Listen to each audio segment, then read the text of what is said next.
Good morning, good afternoon, good evening, wherever you are in the world. This is REGANELITE here with another episode of the Snowflake Viewpoint, where we cover some of the latest news in the UK. This is episode 61. The date and time is the 1st of July 2024 at 8 PM UK time. We are live streaming on youtube.com/ReganElite and the twitch.tv/ReganElite1. Hello to those who are here live. How are you all doing? I hope you're all doing well. Hope you had a very good weekend. The gang is here behind me. They are here. Oh, I've screwed up with the microphone there. There we go. You can just about... If I just put it over a little bit. There you go. Yeah, there you go. You can see the gang now. So, they're here in all their glory. So, remember, members, you can use the emojis for any of them anytime you want as well. So, they are here. As for where is the lava lamp? Well, I've been so busy, and over the weekend I was away, so I had no chance to get the light bulb replaced, because that's all I need to do is get the light bulb replaced. Unfortunately, the shop down the road that has a ton of light bulbs doesn't have the one I need to replace the lava lamp. So, yeah. So, I got to go look somewhere else for it. I know, so annoying. So we got 6 articles to cover today, and we'll be going through them. And also, guys, I'll be outlining some of the things that's going to be happening this week. So at the moment, the plan is still Thursday evening. Myself and Lee Korn, originally the Snowflake show team, will be doing a show. That is the plan for Thursday. What kind of format we're going to do, we're not 100% sure yet. But obviously keep an eye out for it. I set up the stream for it because I don't know if we're going to do it on this channel, if we do it on the original channel, if we do it on both, or if I'm going to do it on StreamYard. Not 100% sure yet. We need to make some time, both of us, to sort out the bits and bobs on it. So hopefully there'll be no issues with that. Stephen Banker, good to see you, buddy. Hope you're doing well. Mad Monkey's here moderating as always. Thank you, my friend. I hope you're doing well. Terry Regan is here. Good to see you, Terry. Hope you're doing well. Suzanne is here as well. Good to see you, Suzanne. Hope you're doing well. Joe Lefty is here. Good to see you, buddy. Hope you're doing well. And Joe is here as well. Good to see you guys. Hope you're all doing well. Hope you all had a good weekend. Yes, just a few days away, guys. We are just a few days away from the general election. I am excited as well. I'm very excited because it's like a change. Whether it's I just think, after what we've gone through with the Conservatives, I just think, it's a relief that we're going to be getting something different.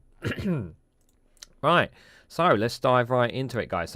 So we got two back-to-back articles I've got here from Byline Times, and I want to start with them. So the first one I've got for you guys is this one here.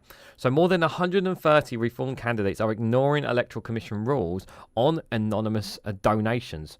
So candidates have raised tens of thousands for Nigel Farage's party, despite failing to explain how they will vet donors, amid claims that the party doesn't have millionaire funders.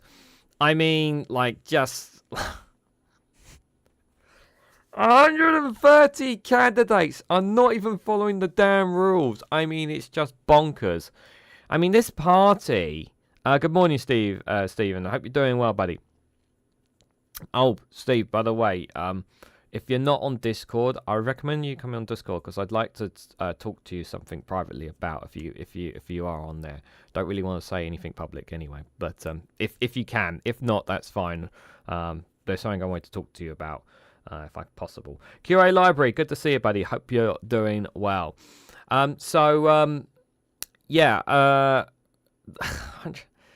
I mean, I talked a video not a while ago, guys, about the Workers' Party, about how bloody awful they are.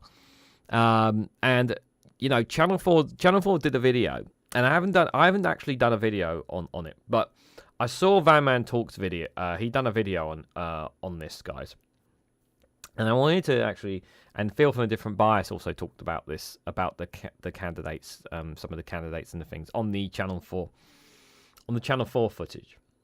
So there is I don't know how true this is. So there is some conflicting stories that perhaps Channel 4 kind of planted this person, but that's not really what Phil from a Different Bias is saying. He's saying that this is not a planned candidate, and he showed footage, not footage, but showed some photos to show that this candidate is not like a plant or anything like that from Channel 4. Whereas there's there is some questions about whether or not Channel 4 kind of set this up, sort of thing.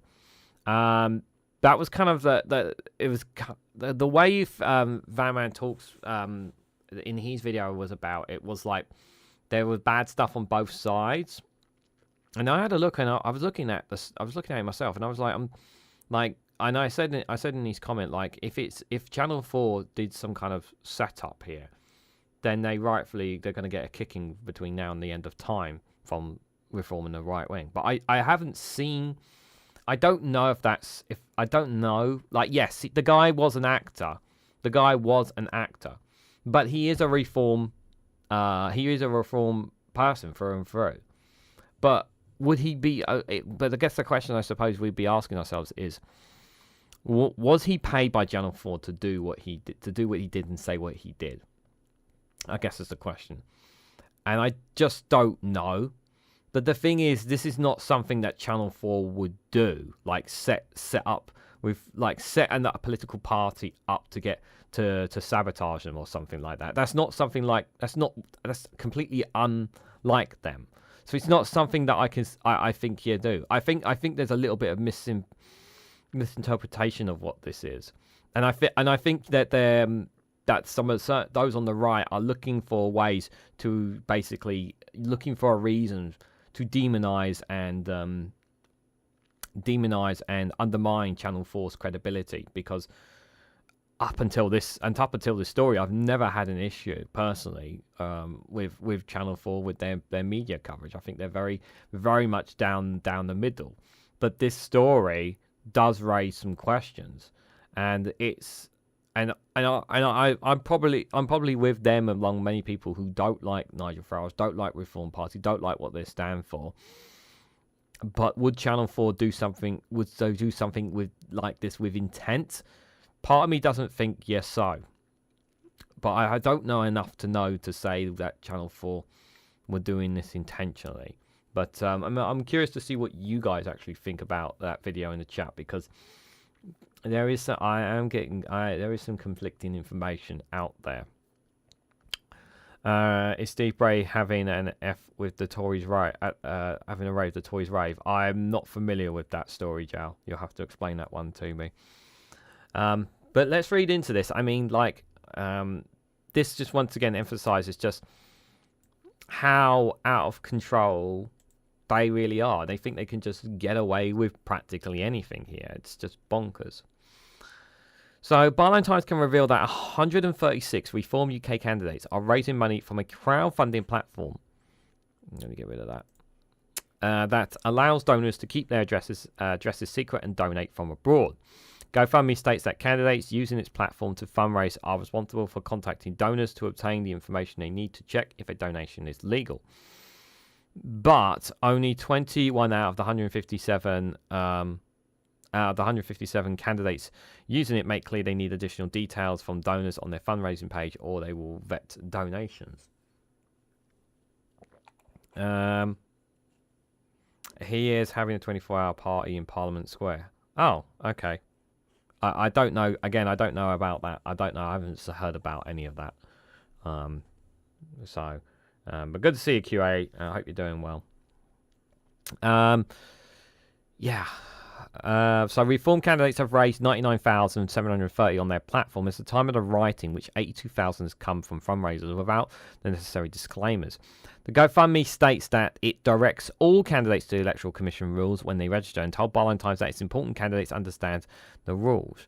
So GoFundMe are kind of like saying it's their ownership and responsibility. It's not our responsibility. We just take, like, they can go through the money through us, but it's nothing to do, like, it's not our responsibility to make sure that they're following the rules, sort of thing. Dave McGinnis, good to see you, buddy. Hope you're doing well. Guys, make sure, if you haven't, do subscribe to youtube.com/the2davies. They had a great show earlier on today. Make sure you do check out their stuff. The links are in the description for their YouTube channel, either way, if you haven't, if you're not a subscriber already.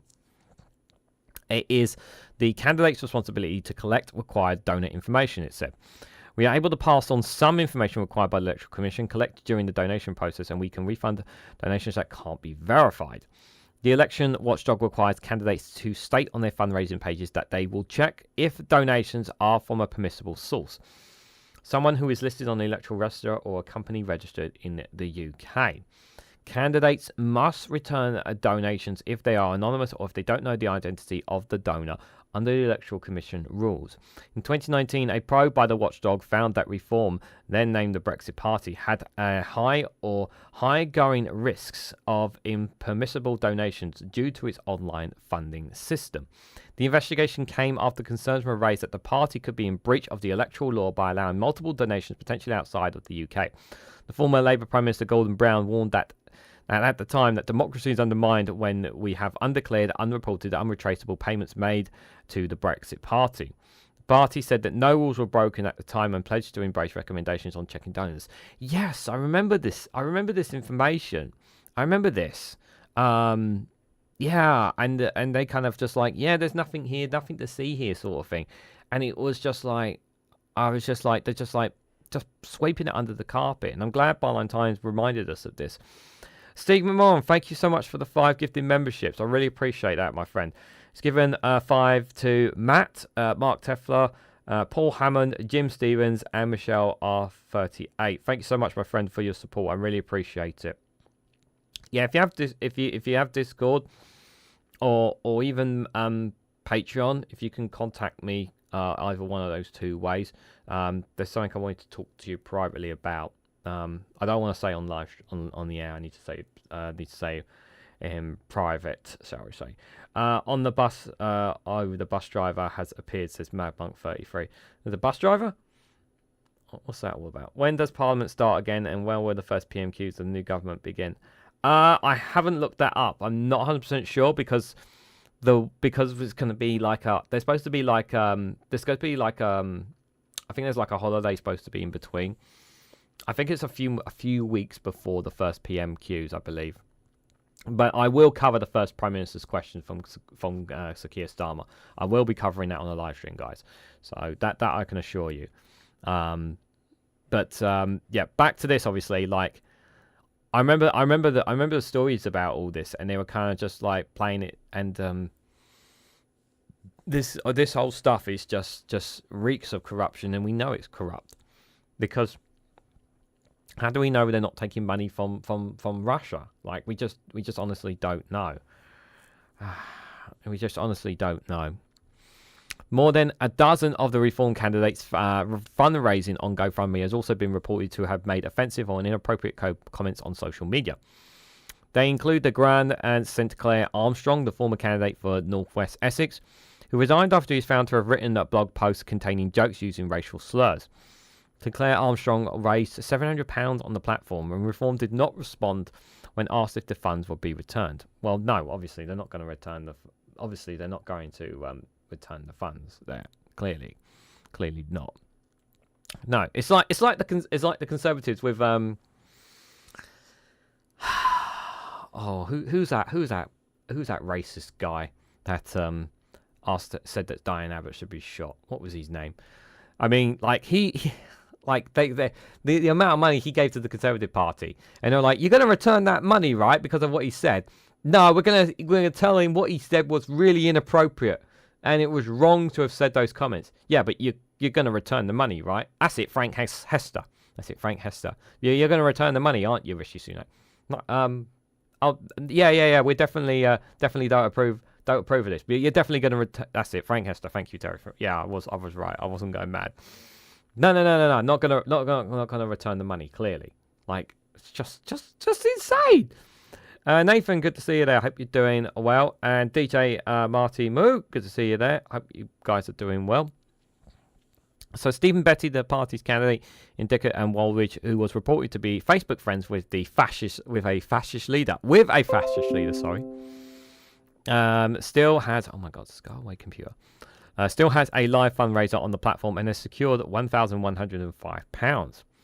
Jack Aaron, the Reform candidate for Wiley and Hatfield, continues to fundraise on the platform despite reportedly claiming that Adolf Hitler was brilliant at inspiring people into action.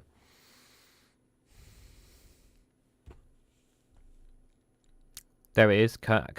This is Ken Ferguson's GoFundMe page showing anonymous donations. Yeah, there you go. He's got £2,500 from an anonymous donation. Did you get another £25 for another one?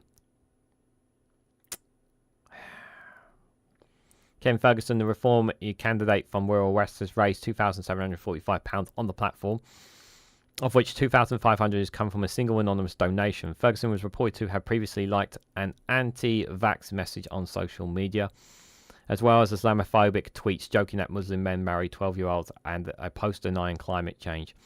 He is one of 8 Reform candidates who receive individual donations of more than £1,000, but failed to include any disclaimers about vetting of donations. These are the kinds of people.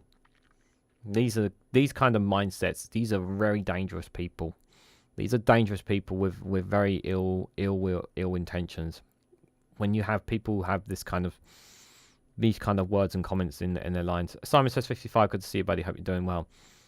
It's extremely it's very scary. And I do use the word scary because we've already had the Conservatives saying and doing some terrifying things in government, and there is a very possibility that in the future we could have Reform in some kind of power showering or in power in the future, with the complete and total destruction of the Conservatives. I know it sounds crazy, guys. I know it sounds a bit bonkers.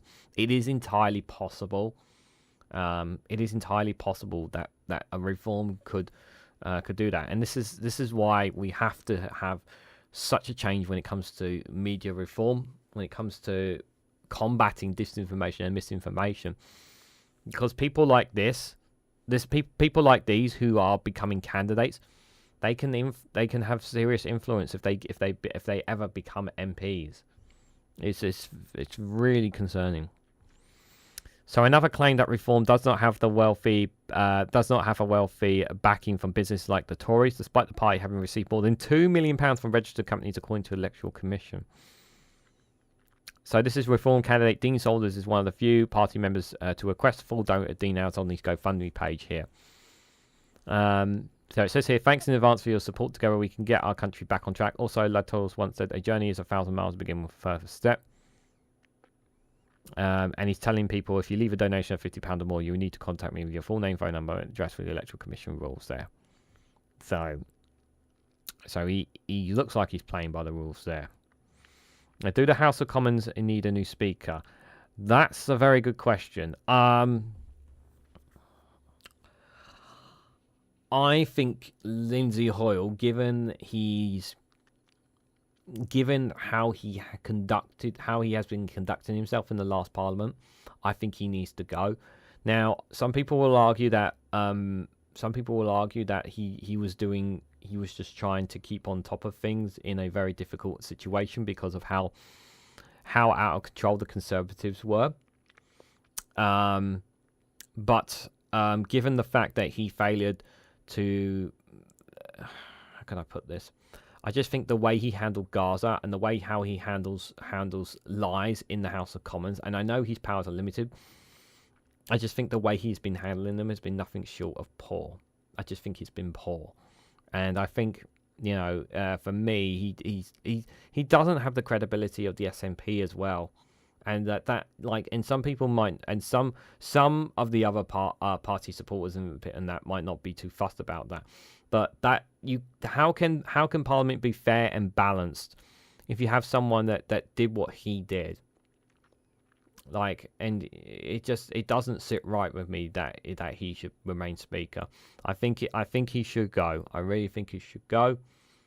I don't like the other to be fair, I'm not a fan of the other two deputy speakers, if I'm honest.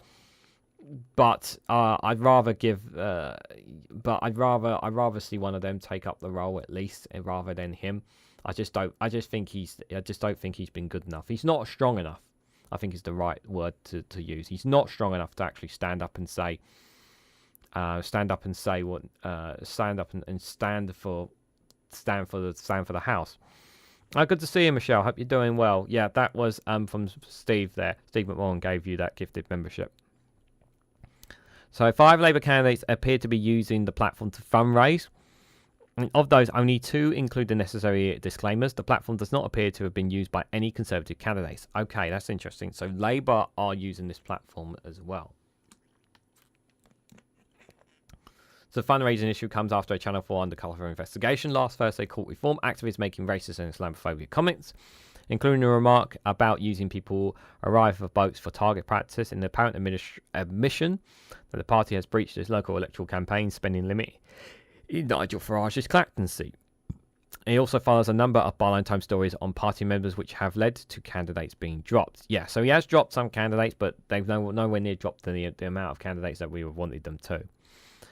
GoFundMe told Byline Times it is the candidate's responsibility to collect required donor information as well as contacting us to refund the disallowable donations that don't have the required information. Yeah, that's how it is with always these kind of things. They're always saying it's nothing to do with us. That's their ownership responsibility. We're just passing the money through. It's nothing to do with us. These kind of things, they just sit there and just take their fair share, and that's the end of it, sort of thing. Just saying, they just hold their hands up, saying, "Well, it's nothing to do with us. Nothing to do with us. We're just holding the money."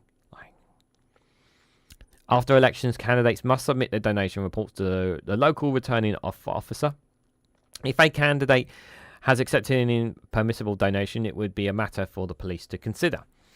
The Electoral Commission told Byline Times that it is important that candidates comply with permissible rules and ensuring the permissibility of all donations over £50.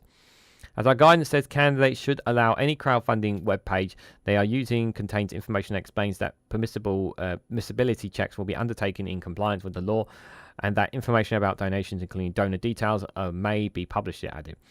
While it is the responsibility of candidates to ensure they are meeting their financial reporting obligations, it has reached out to crowdfunding sites to outline what information candidates need to collect. And just over a dozen Reform candidates are also using the website Crowdfunder for their election campaign. Only 2 include a disclaimer stating that donations will be vetted. The platform requires all donors to provide a full address, unlike GoFundMe. That's interesting. Byline Times identified 6 Labour candidates using crowdfunder, of which 4 had included a disclaimer on the page. No Conservative candidates appear to be using it. Reform and Labour have not responded to requests for comment. This was out. This article came out today as well. I'm pretty sure. Just confirming. Yeah, it was today as well. So they have been told about this, and yeah, they've not come back on this, to be fair.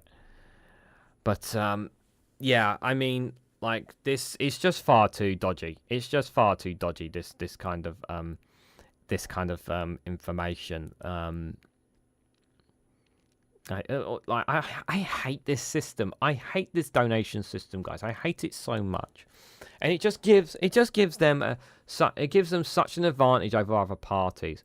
Reform, and it's not right. It's not right that they could have all this money thrown at them and use that money to jump ahead of the pack, you know, sort of thing. I really hope that our Labour government coming in does make significant changes to this. I don't know if they will, because my part of my concern is that because they've already had so many donations been taken in as a party, I don't know if they're going to make the necessary changes they need to for the sake of the UK. I just don't think they will, guys. I want them to, but I feel like they're just going to be too much influence there, if I'm honest. So, but yeah, that's just how it is, I'm afraid.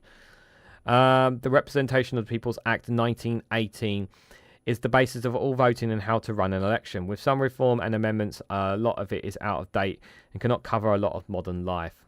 Thanks for that, QA Library. Appreciate that. Reg, good to see you, buddy. Hope you're doing well. Funding parties like this is extremely dangerous. A reason why there is no funding here. The way he botched the SNP amendment for a ceasefire was disgraceful, and apparently taking trips to Israel also. Yeah, yeah. Oh, thank you for reminding me about that. He went to Israel as well. That just screams like out of order, really. Jao says that even from a foreigner's point of view, if the House Speaker has no visibility as a Speaker, he is biased. Stephen Moore says, I agree, Hoyt should go, Corbyn for Speaker. If he gets... actually, you know what? If he goes in as an independent, I can see him being fair. Like, I can see him being as a Speaker. That sounds bonkers. I can see him being as a Speaker. Good to see you, Matt. Hope you're doing well. Yeah, I can see. It sounds weird, but I can see him being a speaker. I know it's a bit of a weird one, but yeah, I can definitely see him being a speaker. So this next one from Byline Times I've got. If you thought all the problems with the Green Party were over,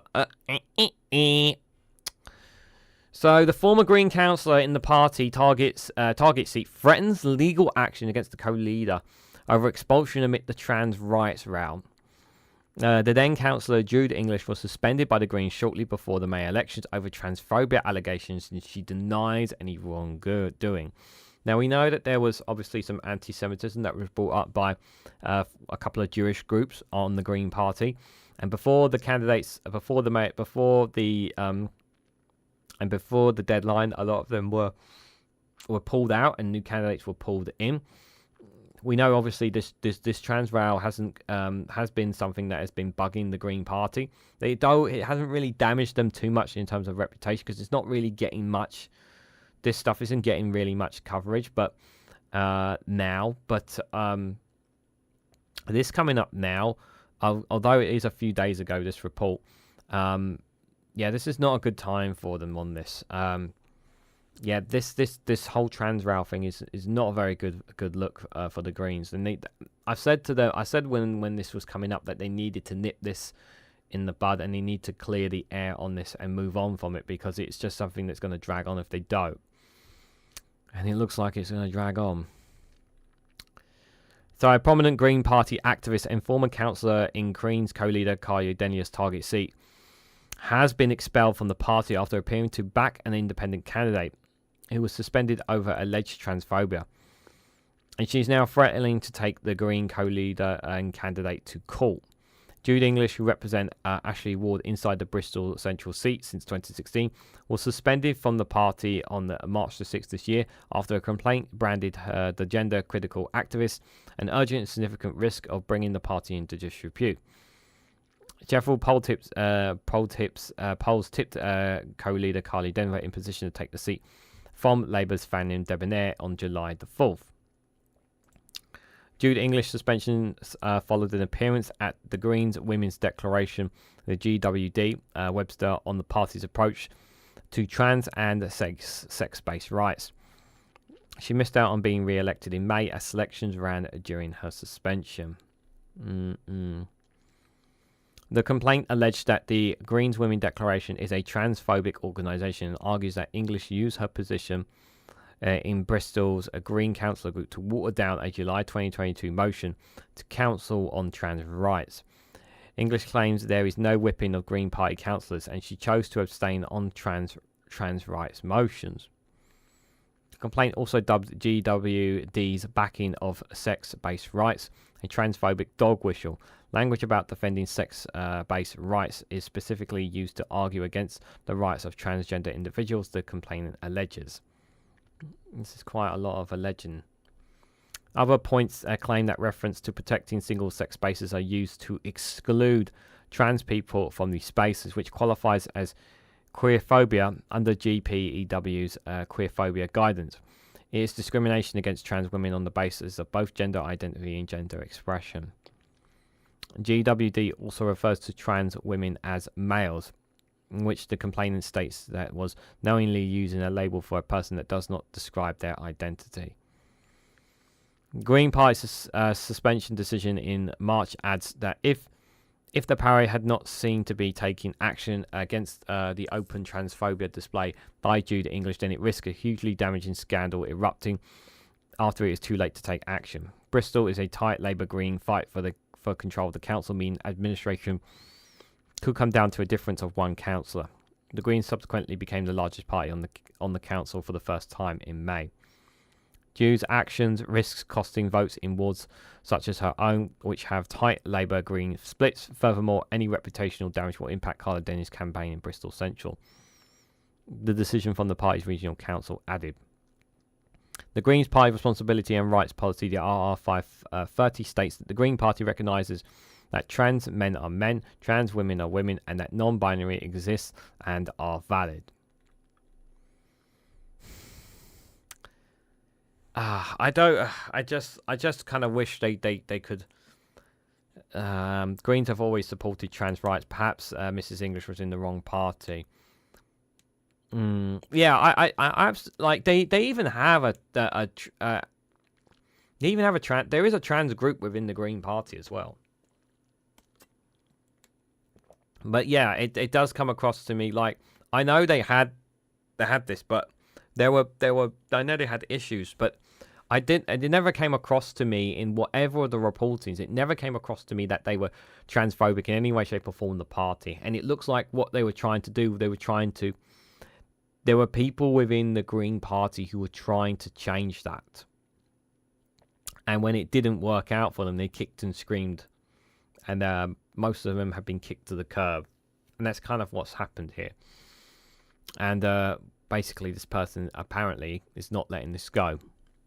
Several former co-chair of the Green Party's women have been suspended or expelled from the party over disagreements about how the policy is interpreted. Some, for instance, want people that designed male at birth to be barred from women-only prisons or refugees or refuge, including if they have gender reassignment surgery or have gender recognition certificate.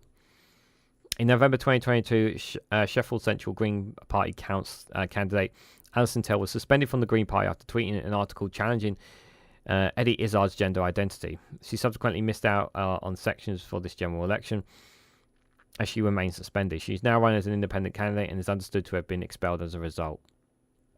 The quote Tell shared states that the loss of women's rights starts with looking the other way for an Eddie Izzard and ends with a society that doesn't flinch at placing a male sex offender in jail with women.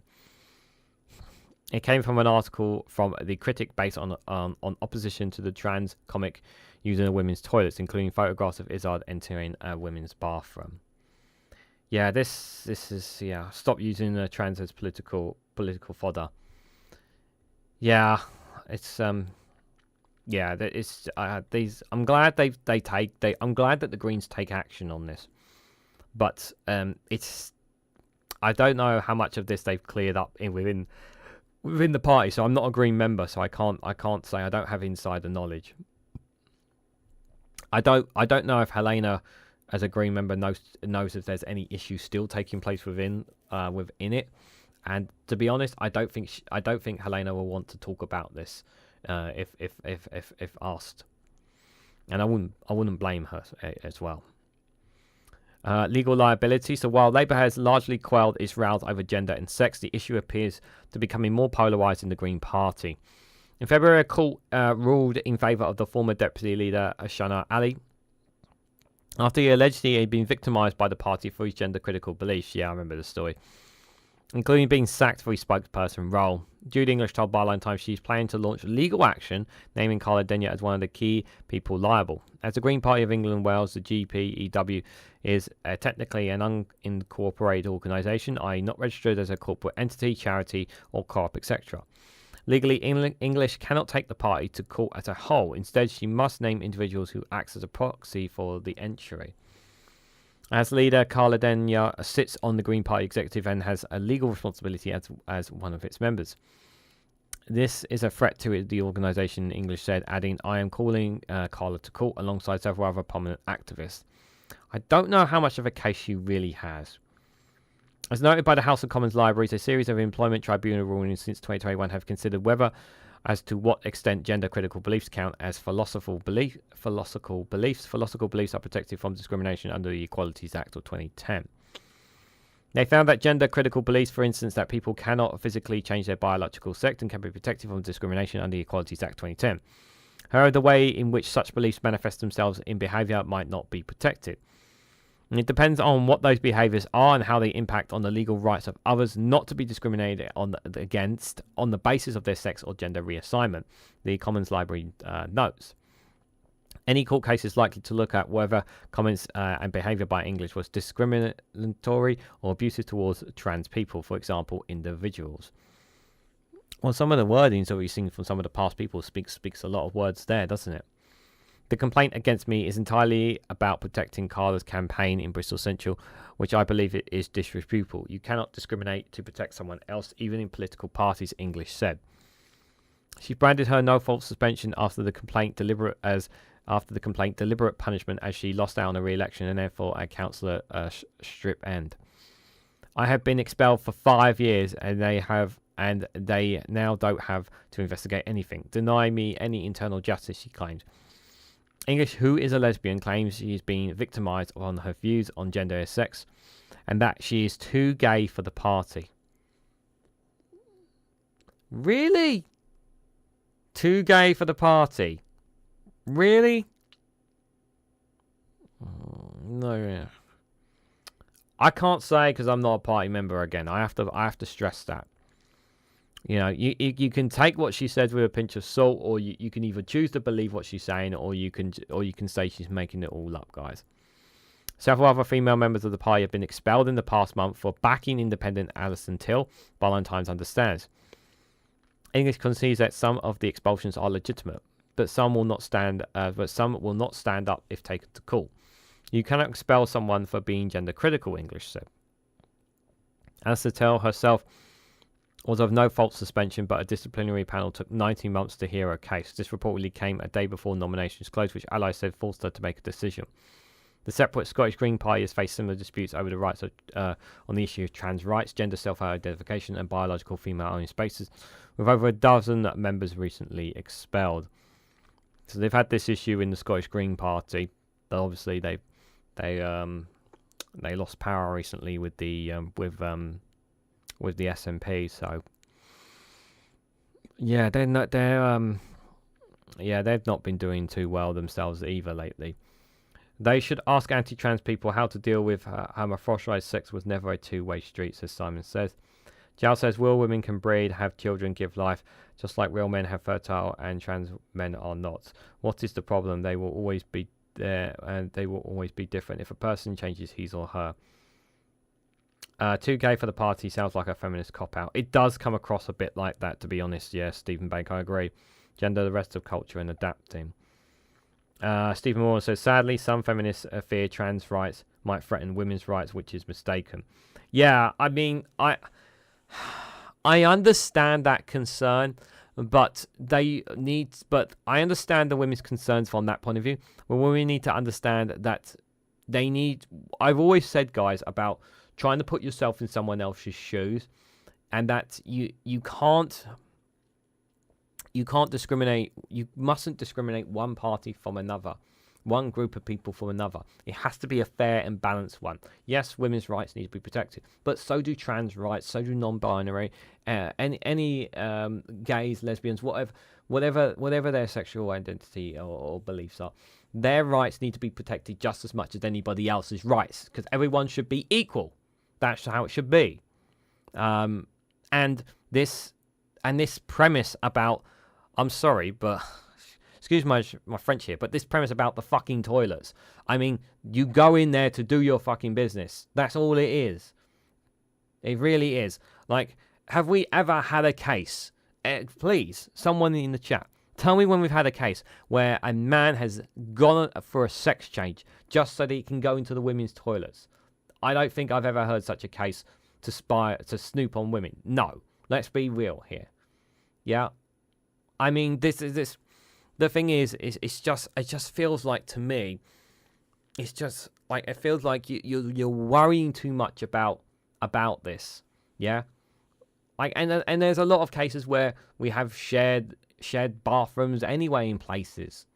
I mean, it's. I think, yeah, like, I do feel like, yeah, I understand women are concerned about their space, but at the same time, they shouldn't think of it they shouldn't be feeling in such a way that they're feeling threatened or anything, because they're not being threatened in any way, shape, or form. And everybody is different, and people should be allowed to choose to be who they want to be. But this kind of rhetoric takes you down the path of discriminating people because of people wanting to be somebody different, which just because somebody wants to be different. It should be allowed to have that choice. I hate talking about this stuff, guys. Jude English plans to file a legal action if negotiations between her and the party are unsuccessful in the next 6 months. Greens need to be very careful. Carla Denio is absolutely aware, and so is Adrian Ramsey. The issue is not going away. Yeah, I mean, if she doesn't get the seat, guys, because I really want her to get the seat. If she doesn't get the seat, I'm blaming her.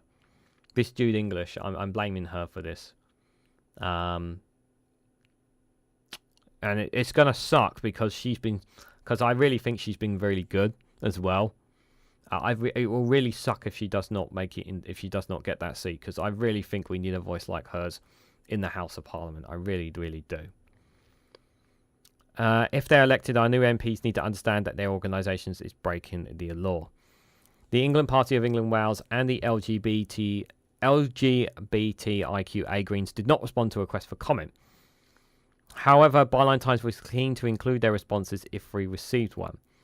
However, party headquarters of governance stated in an email to the activist Green Party Regional Council have reviewed evidence submitted to them as detailed in the attached form and found that this amounted to campaigning against a popularly selected candidate, Alison Till.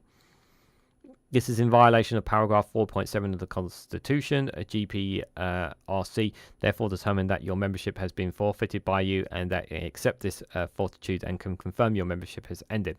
They've decided that for that period of fortitude is set a full parliamentary term of 5 years. As such, you will only be eligible to join the party after the 18th of June 2029. It includes retweets of English retweeting supportive posts on X, allegedly backing Alison Till's Sheffield campaign. English argues that she was suspended. She was not technically a member when she retweeted the content. Any legal cases, if taken to court, are likely to cost hundreds of cost the party hundreds of thousands of pounds. Sheila Ali's case alone is estimated to have cost the party upwards of £250,000 before the ruling in his favour earlier this year. A Green Party councillor in Bristol told Byline Times no comment. On the 30th of June, this piece was amended to change the Green Party's Women's Declaration to the correct name, the Greens Women's Declaration. The Greens Women's Declaration is not formally part of the Green Party. Yeah, this is not. This is not going away, and they need to deal with this. They need to deal with this crap. Again, like I understand. I understand the frustration about this, but they need to clear the air on this, guys. I'm not going to add any more to it because it's already it's very frustrating as it is. I'm sure this will not be the last time we'll be talking about the Green Party on this front, guys. But all I'll say is obviously they just need to deal with this. They need to deal with this. I don't know how they deal with it, but they need to deal with it. So, guys, just before I go to the next article, if you haven't already, please hit the like button. Would be great. We appreciate it. And share this across social media so others are notified of this video. And if you haven't subscribed already, please consider subscribing because it really does help support the channel. So doing any of that, guys, really does make a massive difference. So thank you so much for that. Otherwise, if you want to financially support me as well, if you want to financially support me, you can do so by becoming a YouTube member for as little as 99p or $2.99 membership. This YouTube channel, guys, is my main source of income. It is at the moment. I don't have any other job except this. I am self-employed. So any YouTube memberships, super chats or gifted memberships really does support me in the work that I do here. Not just me, of course, but the whole gang behind me. Supports the whole gang behind me. So do it. Any of that, guys, really does make a massive difference. Gareth McDonald, thank you so much for the £4.90 super chat. I've got Chronons, use the nearest bathroom, sue me. Yeah, I mean, yeah. Thank you so much, Gareth, for the super chat. That's very kind of you, my friend. I hope you're doing well. Yeah, appreciate the support. I really do. Thank you so much. Yeah, just like let people be themselves. That's it. Just let people be themselves. That's it. You know, and stop. And as Stephen rightly said earlier, stop using trans people as a political football. You know, just literally just fuck off with it. Seriously, like just leave it. You know, that's just it. You know, but thank you for the super chat. I appreciate it. But yeah, like super chats like Gareth has done really does financially support me. Otherwise, if you want to support me, guys, you can buy me a coffee. Links in the description, or by joining my Patreon, guys, and you get exclusive content on there by joining Patreon. So you don't just become a member on Patreon. If you sign up paid membership, you actually get exclusive content on there as well. So thank you to everyone, anyone who's supported me in any of those ways, shapes or form. It's greatly appreciated. I see we had a reform troll on earlier. Yes, unfortunately we did. I just want to live my life in peace and without having to look over my shoulder every time I go out. Sorry in advance, a little bit behind. No need, Joe. You don't need to explain yourself. It's totally understandable. You just want to, you know, it's like I try to put myself in your shoes and try to understand. And my best way of thinking about it is just like you just want to be able to live your life, just be yourself, and not have the conversation brought up all the goddamn time. You just want to like enjoy life, have fun, and you know, contribute your part to society, and not have this conversation brought up all the goddamn time. And that's just it, you know. But people want to make it a conversation. It's just not right. It really is not right. Thank you, Dave McGinnis, for the £10 super chat. Now, you keep up the good work too, my friend. Yeah, what you guys do on your channel is really important as well, David. So you keep up the good work yourself, my friend. Thank you for the £10 super chat. Yeah, do keep up the good work you're doing as well, Dave McGinnis. I really appreciate what you're doing over there in Scotland. So, guys, let's continue. I do have a funny video after this, guys, so don't worry. I will be breaking the ice in a moment. So this one's from The Guardian. So twice as many Britons want tax rises as they want cuts, survey finds. So a study reveals that support for measures to maintain public services, regardless of the impact on household finances. Now, I will say, obviously, with any surveys, any polls or whatever, always take them with a pinch of salt because it's only a proportion. It's only what the mindsets of people were thinking at the time. Obviously, people's change their minds all the time. It's perfectly natural for them. But the general consensus is that obviously there is a perception obviously about taxes that some people think that taxes are terrible, taxes hurt people, and taxes make things worse for them. When the reality is taxes are a good thing. Taxes is what fund our public services. Taxes is what funds our NHS. Taxes are vital for any. Excuse me. Been a bit of reflux there. Any economy whatsoever. It's really, really important. Taxes are really, really important, and it's just a case of where you raise those taxes or lower those taxes, where they usually come from. And obviously, the tax system does need reforming. It definitely needs reforming, and there does need to be more needs to be done for the rich and the wealthy to be paying more fair share of tax. And there shouldn't be any kind of taxes paid on the lower incomes or those who are struggling. They shouldn't be really paying little to no tax whatsoever. And those of the medium wealth, shall we say, who are getting by but could do with a bit of that, they should be paying tax, but obviously not paying too much. Just trying to find that right balance. But I do think, Britons understand that we don't have an unlimited pot of money, even though we kind of do.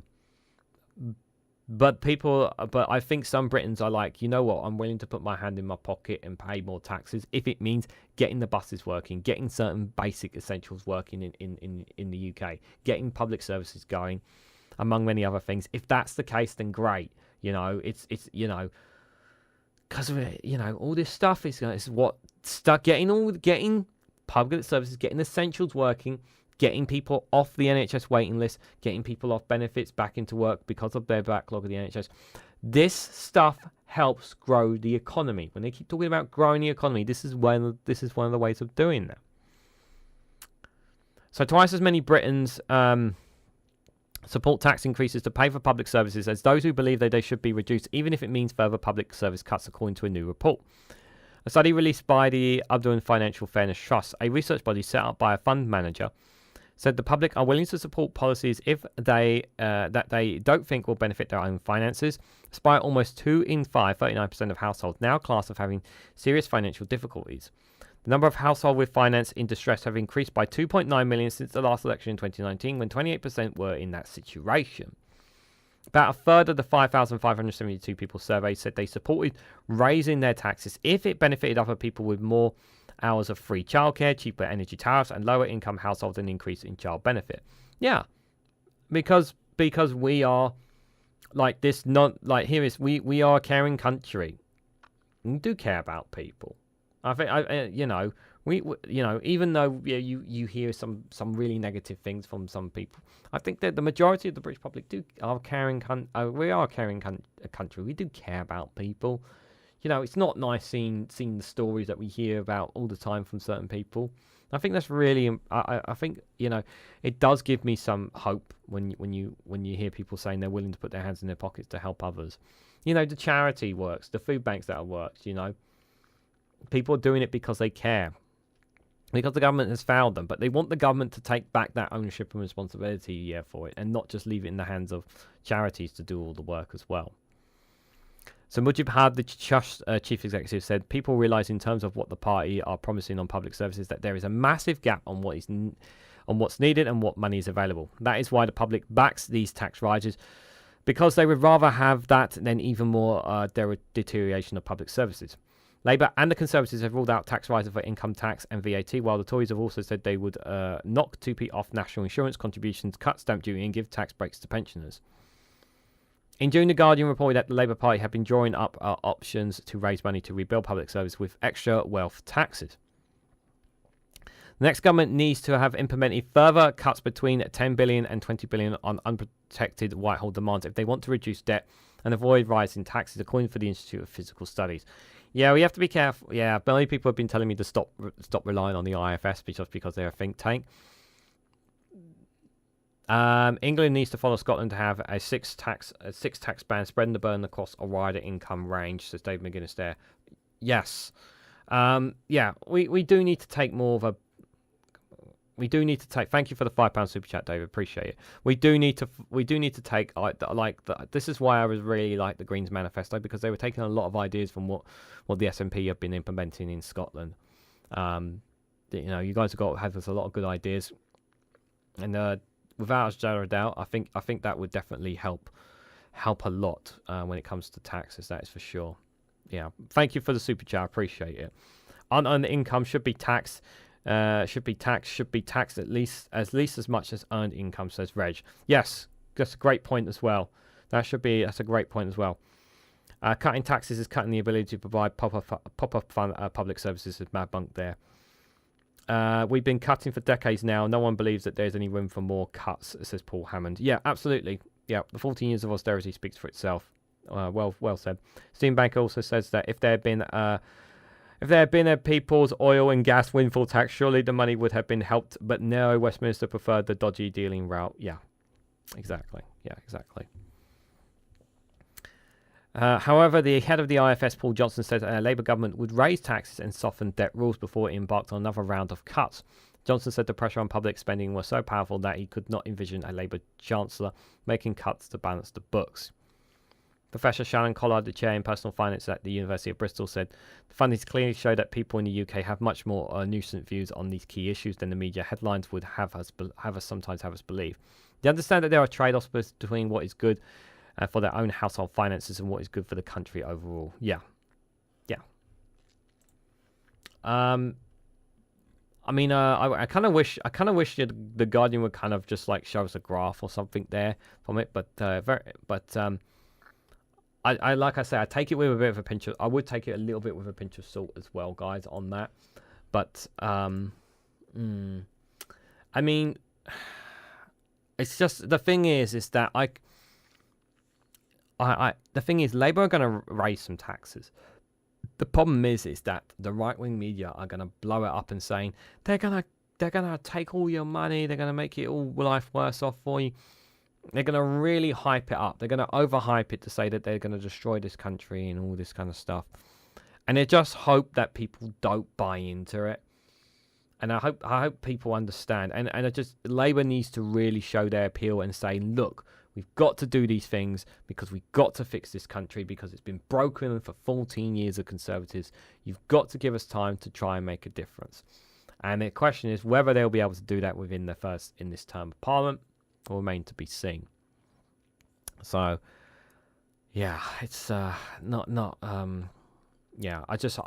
kind of hope Labour are given a time to show that, but I also understand how people feel about Labour because I have my doubts about them too, guys. So for some reason my breath seems to be losing me, so we're going to take a little break, guys, from all this. I hope you guys enjoy this.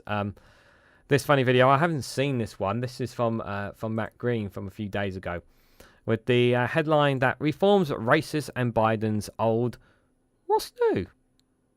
It's been a week where lots of things that people knew would happen have happened. Our obvious, predictable and no shit Sherlock correspondent Jonathan Goodenough has more. Yes, that's right. This week we've learned that some reform candidates are racist, Donald Trump is a liar and Joe Biden is old. And by learned I do of course mean knew already. So what's this about reform? Well, in the least surprising news since horse-loving Princess Anne was injured by a horse, an undercover report has shown some reform candidates spouting some pretty unpleasant attitudes and language. How many candidates were involved? At this point, it might be easier to say how many weren't, as there are daily reports of candidates with dodgy social media histories, from singing Nazi songs as a child, to demonising immigrants, to cozying up to Trump, and oh, sorry, those are just things Nigel Farage has done. Lots of the candidates are much worse. What happened to the vetting? Well, Reform apparently spent money on a vetting platform without understanding that they had to input the information themselves, which is a bit like buying some flat-pack furniture from IKEA, then not understanding 3 days later why you still don't have a table. Turning to the US now, before the first presidential debate, Joe Biden's team was hoping that a strong performance would lead to any questions about his age and fitness to lead being put to bed. Yes, that's right, but instead those questions are wide awake and screaming, like a toddler hyped up on cocaine. Speaking of Trump, How did he do? He lied and lied as usual, but unfortunately for the world, that was overshadowed by Biden's performance. So what happens now? Many Democrats would prefer a different candidate, but getting Biden to step down is difficult if he doesn't want to go. A bit like getting him to stand up is difficult if he's already sat down. So the choice is likely to remain between an old man and a slightly younger convicted felon and rapist. Yes, and just like Leonardo DiCaprio when choosing a girlfriend, much of the American electorate sees age as the most important factor. The French elections are also coming up shortly, with the former National Front expected to do well. Yes, in fact, all around the world, electorates are facing choices which can at best be described as uninspiring and at worst, terrifying. But we're still pretty sure Labour's going to win next week. I'll leave you to decide which side of the scale that falls on. Next up, as Labour and the Conservatives fight over who can sound most hardline on immigration, we ask, has beating the far right by stealing their ideas ever worked in the past? And if not, might it actually work this time, though? Matt Green comedy, guys. Make sure you are subscribed to his YouTube channel, Matt Green Comedy, there. And you can see there he's got some at the Camden Fringe there on the 6th and 10th of August there. So total sell out there in 2023. So if you want to go, do get an opportunity to go and see him in person if you can. I really should go to one of his shows. Shame on me, I really need to make time to go to one of his shows. It would definitely be very good, guys. Anyway, just don't pay away millions to find ways to help solve issues, but pass the buck, says Suzanne. Q&A Library says 67 billion just gone up in profit, just gone on profits for the NHS funds, just to private contracts, then to sold off to government donors. 67 billion pounds. That's insane. Trump is 78, Biden is 81. What is the difference? I think we know. Well, yeah, you only need to see how I originally, when I kind of wish I listened to more reaction. So I didn't think I didn't think it was as bad when I first watched the highlights on Friday. I didn't think it was as bad as I was, but yeah, now thinking about it, and after that live stream I covered on it, I was like, yeah, I should have been more critical of Joe Biden. I should have been far more critical. I wasn't clearly I wasn't paying enough attention there. And don't pay away hundreds of millions on Rwanda scheme, says Stephen Warren is there. I have no problem as long as they tax the right people. Those who benefit from the stable society should pay more in. Yep, absolutely, Reg. That should be how it's done. It's a never-ending loop. The people in charge say they have no power, so it's cut away. Give themselves a raise. Take money from the lobbyists. Blame the least responsible for the problems. Yeah. Yes, that's the false economy route, isn't it? Folks get mad about refugees in hotels, but if you change the rules of progress faster, you save that money, says Paul. Yeah. Yeah. Well said, guys. Well said. Right. So the next one I've got for you guys is a bit of an interesting one here from Sky News. So this one headline. Wait a second. What have I done wrong? Hey, there I am. I'm back. Deflating silence on climate change, criticised by the CBI, which says, hold on. Wait, there we go. Which says, being pro-growth means being pro-green.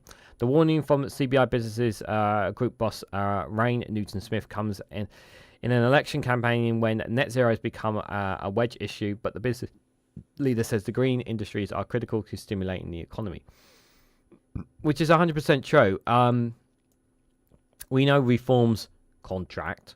Obviously, they want to undo everything that's net zero. They want to introduce fracking and looking at coal mining allegedly as well. I don't think they actually said they wanted to own coal mining, but we know they want to unlock more oil and gas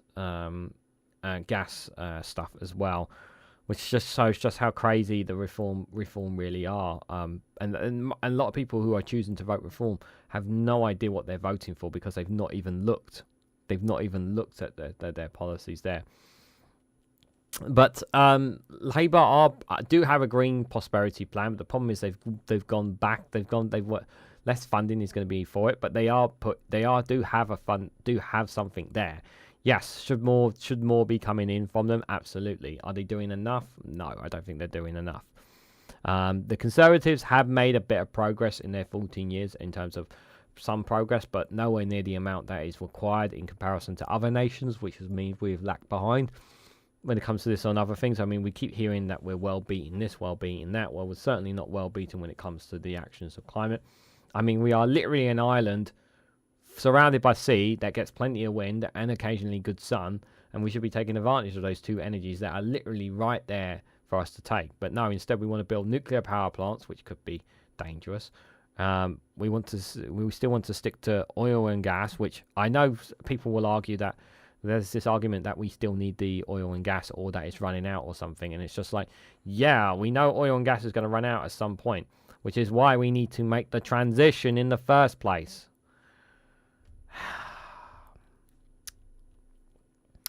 So the defining silence on climate change during the election campaign has been criticised by major business groups at the CBI. But the next government cannot claim to be pro-growth without also being pro-green. Rain Newton-Smith, the chief executive of CBI, will tell a conference in London today. With just 3 days to go until the general election, she will highlight the defining silence from all the parties about the issues of climate change, biodiversity loss, net zero, and our planet. But there is no risk in trying to separate the economy from net zero, and she will say, adding, whoever forms the government can't be pro-growth and deliver for the people, planet, and communities without being pro-green. In February, research by the CBI Economics found that 9% of growth in the UK's net zero economy had far exceeded the general GDP growth of around just 0.1% in the last year, indicating the need for a clear green plan to attract private investment. The research suggests that the next government could add as much as £57 billion to the economy from the green growth by 2030. Greens issues were high up the agenda during the last UK general election in 2019 after protests by Extinction Rebellion, XR school strikes led by Greta Thunberg, and a ban on fracking had all been making headlines. But while the last time parties were clamouring to climb up the biggest tree planting pledge, this year became a wedge issue dividing the parties. Yeah, because they're buying into this, because there's influence. Some of these parties are being influenced by certain lobbying groups, shall we say. The Conservatives have vowed to take a more proportionate and pragmatic approach to climate action after some voters in the Uxbridge by-election appeared to reject Labour over London Mayor Hugh air pollution policy. Labour said they want to make the UK a clean energy superpower, although they have watered down some green plans. In reality, many of the two parties' policies differ less than their rhetoric. The CBI leader will call on both main parties to commit to delivering steps to achieving green growth. As the next government has got to be loud and proud in making green growth a part of their new investment pitch for brand Britons, she will say. No more prevarication, no more roaring back commitments. Whatever forms the next government will has to let the world know it's serious about investment opportunities from net zero, and that we're in this for the long haul. Make decisions to stick to them. She will add that businesses want the creation of an office for net zero to coordinate the actions across government departments. I would like something like this, and I would like an office for net zero. No, I like that idea. That sounds like a very good idea. It's a dangerous error to try and separate the economy from net zero. There is still too much from our political disclosure that amounts to, can we afford to go for net zero? But the real question is, can we afford not to? As well as proposals of Labour and the Conservatives, the Lib Dems have pledged to put tackling climate change at the heart of the new industrial industry, and said investing in clean energy will lower emissions and high energy bills and create jobs. The SNP in April ditched its greenhouse gas targets, but still wants to makes the Scotland the green energy powerhouse, and pledges an evidence-based approach to new oil and gas projects. It wants more devolved powers over energy to ensure its national resources better serve Scotland's people. The Green Party wants the UK to meet its net zero more than a decade earlier than its current 2015 target, and has promised to spend £40 billion a year to shift to a green economy. Reform says net zero is crippling our economy, pledged to scrap the target and related subsidies to cut bills and restore growth. Yeah, because cutting net zero is definitely going to cut our bills and restore growth, guys. Yeah, of course it is. Yeah, it's just absolute nonsense there.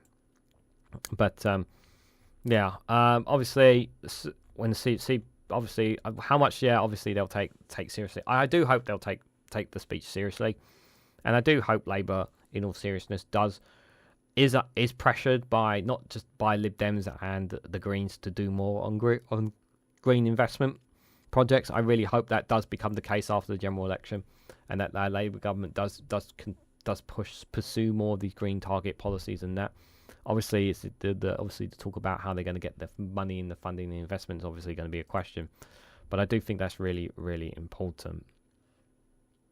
I'm just a bit conscious of time, and it looks like my voice is starting to crack up a little bit. I don't think I'm going to have enough. I don't know if I'll be able to do one more article after this one. So let's just go straight into the next one, guys. So this one is an exclusive from iNews. I've done a lot of recording today. That's why my voice is a bit knackered. Labour's Gaza row won't cost its new seats, new poll suggests. So Labour has the support of 58% of voters in the areas with the highest Muslim population, according to this poll.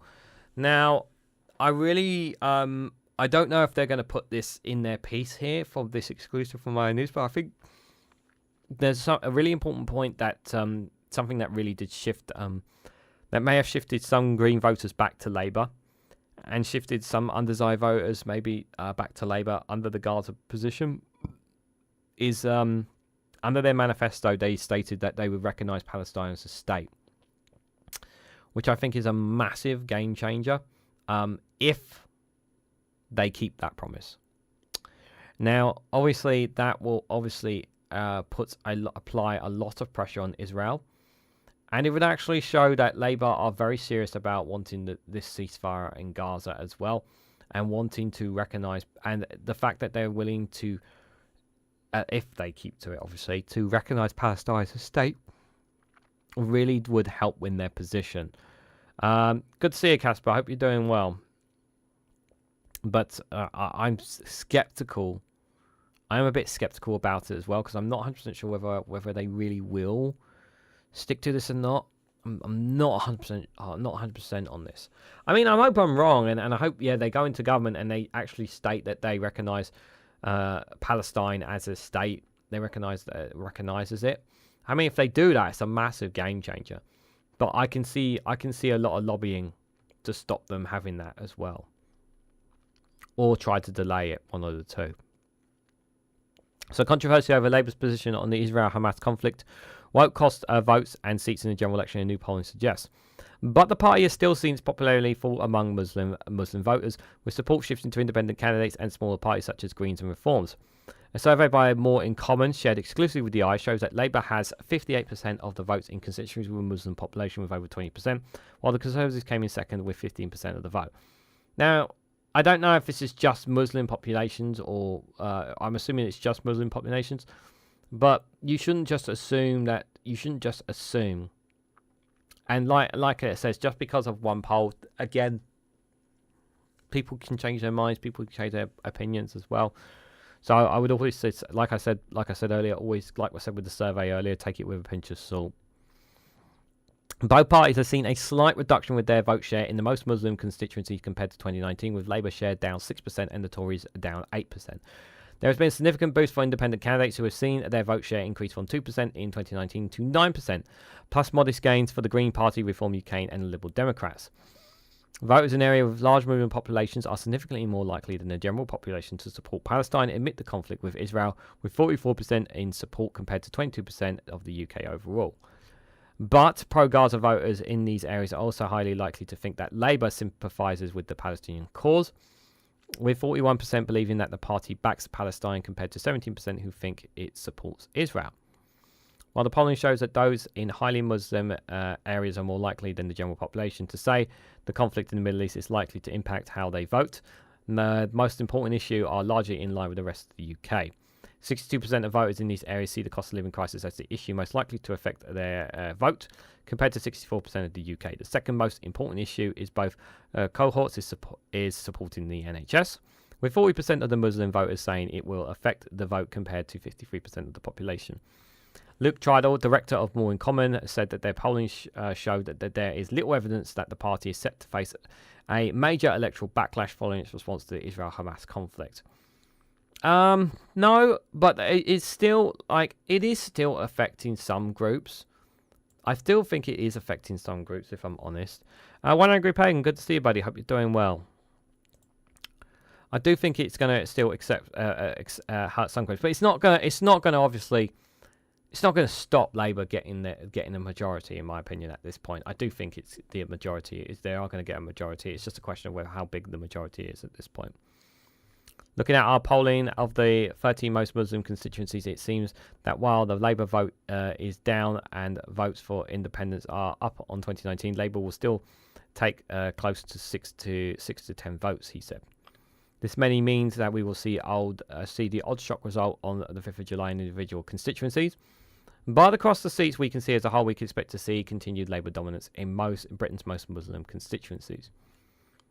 Labour leader Sir Keir Starmer has faced criticism for his response in the conflict in Gaza following Hamas attack on October 7th, which critics say he was too slow to call for a ceasefire. He faced a mutiny in the Commons last year when more than 50 MPs, including frontbenchers, voted against his stance, and he's been hit by council of resignations across the country. There have been concerns that Labour could lose voters due to its stance on the conflict after George Galloway, leader of the Socialist Workers' Party, won the Rochdale by-election after emphasising his pro-Gaza stance during the campaign. Labour had suspended its candidate in that by-election, Azhar Ali, after recording were revealed that he was recorded making anti-Israeli comments while discussing the conflict with Gaza. The Labour manifesto includes a commitment to a ceasefire in the conflict, as well as a pledge to recognise a Palestinian state before the end of the peace of negotiations. And it comes after Ireland, Spain and Norway announced in May that they plan to recognise a state of Palestine, joining more than 140 of the 193 United Nations member states that also recognise the occupied territory. Other European nations have recognised Palestine as a state, include Sweden, Cyprus, Hungary, Czech, Poland and Bulgaria, Malta and Slovenia have indicated that they could follow. Yes, they said they could follow. I've heard that, but some of them haven't said yet. But yeah, that is obviously a good positive there. That is for sure, you guys. Let me just have a quick look, see what you guys are saying in the chat. Mistake with that article. Galloway's the leaders of the Wolf Party, not the SWPs. What is SWP? Is a different party. Yes, they are. Yes, Workers' Party. Yeah, they've got silly error there. I still haven't forgotten Starmer saying Israel has the right to cut off water and electricity on LBC. Yeah, I think I don't recall. Like, he should have said those comments. I should not have said those comments. They were wrong, and I apologise for them. I don't remember him saying that. But yeah, that was very, very bad from him. Like, I think, like, after that interview, someone would have said that to him, and he would have been like saying, "Oh shit," like realizing how fucked up he did there. Muslims have a more visceral connection with Gaza, but I don't like the implication that it's only Muslims who hate what we're seeing Israel doing there. Exactly, Paul. Exactly. 100%. This is the problem, yeah? They think it's just Muslims that are worried about what's happening in Gaza. No, it's not. There's a lot of there's lots of all ages of people across the UK who feel deep sympathy for what's happening in Gaza. And obviously some of Labour's positions, taking Labour's position on it, obviously definitely had an effect, will definitely upset a lot of people initially. That is for sure. Renewable energy, says Reg, they're recognising Palestine on day one before the US. I don't know if they're going to recognise it on day one. I don't know if they will or not. What I do know is that he is going to get the ground. I keep thinking somebody jumping on my hand. I do know that he's going to get the ground running pretty much on day one. That they're not going to be having meetings that literally, like, when they get into government, is literally just bang, bang, bang, let's go, get work done. It's not a case of, have a meeting, decide what we're going to do and all that. No, they've already established what they need to do, and they just need to see the books, basically, behind the scenes. And they will know how bad things are. And I generally believe this, guys. Things will be a lot worse than what we know once Labour are in government, because, and I don't mean in terms of them being poor in government, I mean how bad the Conservatives were behind closed doors. I'm pretty sure Labour will show that. So, guys, I was going to do one more article, but my voice is really starting to give up on me. But just before I see you guys out and let you know I'll remind you guys before we head out of what the plan is. I hope you guys enjoyed this funny video. This broken news had just dropped in literally just a few hours ago, guys. From Broken News. UK voters vote first past. Voters love first past the post, apparently.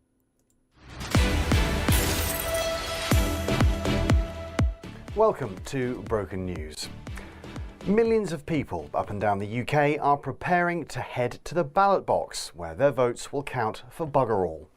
Many in safe seats have told us they're looking forward to a completely wasted trip under the first-past-the-post voting system. Our reporter has more.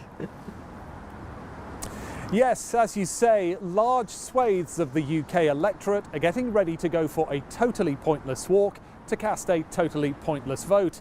In a Broken News survey, many participants in this ancient ritual that definitely doesn't need updating have told us they're thrilled with the UK's voting system, which is so good it's been emulated by such advanced nations as Belarus, and that's all the nations. Others have said they're delighted that a party getting 35% of the vote might get 70% of the seats in Parliament, which all seems totally fine, doesn't it? Our survey also shows that most voters are pleased that a nation with a majority of progressive people could end up being governed by a load of out-of-touch, private-schooled, fundamentally corrupt, self-serving bellends for 14 years, for example. Some people in our survey claimed that perhaps it might be a good idea if the makeup of Parliament had some passing resemblance to what people actually vote for. But in our poll, those people only made up 48%, so what they think means absolutely shit all. Back to you. Thank you. Well, as they're expected to win the election by a landslide, Broken News asked the Labour Party if they intended to change the voting system to better reflect a cross-section of society. They sent us a statement which says, ha ha ha ha ha ha ha, no. Reassuring stuff. What a lovely story. That's all from Broken News. You're up to date.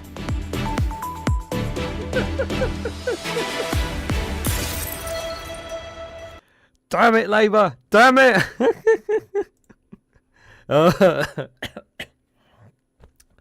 Oh dear, guys. Make sure you subscribe to Larry and Paul's YouTube channel, guys. YouTube.com/Larry and Paul. They've reached 30,000 subscribers. Fantastic. They're doing really well. So happy for them, guys. Absolutely brilliant stuff for them. So I couldn't be more happier for them. They really are gaining good numbers. As am I, guys. We are over 1,500 subscribers. The target is to reach 2,000 subscribers by the end of the year, if we can do that. So we're already past the halfway point. So, guys, if you haven't already, make sure you do subscribe and get me over that line. That would be greatly appreciated. On behalf of myself, Pingu, Cash Dummy, and Ollie, I want to say thank you guys for coming along. But just before you go out, guys, I just want quick reminder before you guys head out. So tomorrow is the Snowflake Corner, not Friday. Tomorrow I will be live streaming at 6 p.m. So instead of World's News Round, I will be doing the Snowflake Corner instead tomorrow. The reason why I'm doing it is because I may be doing more live streams. I may do 1 or 2 live streams over the weekend, covering what's been happening with the election and stuff. That's why That's why I've moved Snowflake Corner, guys. So tomorrow, Snowflake Corner live stream 6 p.m. UK time. So come join me for that. I will have funny memes and all that stuff, guys. So we'll have a bit of fun with that. Wednesday, we will have the Snowflake Watch at the usual time. Plenty of stuff to talk about, obviously, then, because we'll be on the eve of the general election as well. So that will definitely be an interesting live stream for you guys as well. On Thursday evening, myself and Lee Corn, bar no issues. Hopefully, Lee Corn is able to join. We will have a live stream from probably at 8 or 9 o'clock. I will confirm on the day. I will put out an emergency post to confirm that what time we'll definitely be doing that. So it'll be nice for us to be back together for a one-off show, because so that will be good there. And then Friday morning, because I'm not staying up all night. I know some of you guys may stay up all night to watch the election. I will not be doing that. So Friday morning, 7 a.m. That's 7 a.m. That's very early in the morning. So if you happen to wake up super early in the morning, you want to know what's going on, you can come and check me out at 7 a.m. in the morning, and I will be basically scrolling through Twitter, scrolling through Twitter and whatnot, and looking at some of the results, who got ousted, what, where. And just giving my reactions and whatnot. That's going to be, I don't know how long I'm going to live stream that. Maybe an hour, maybe 2 hours. I don't know. We'll see.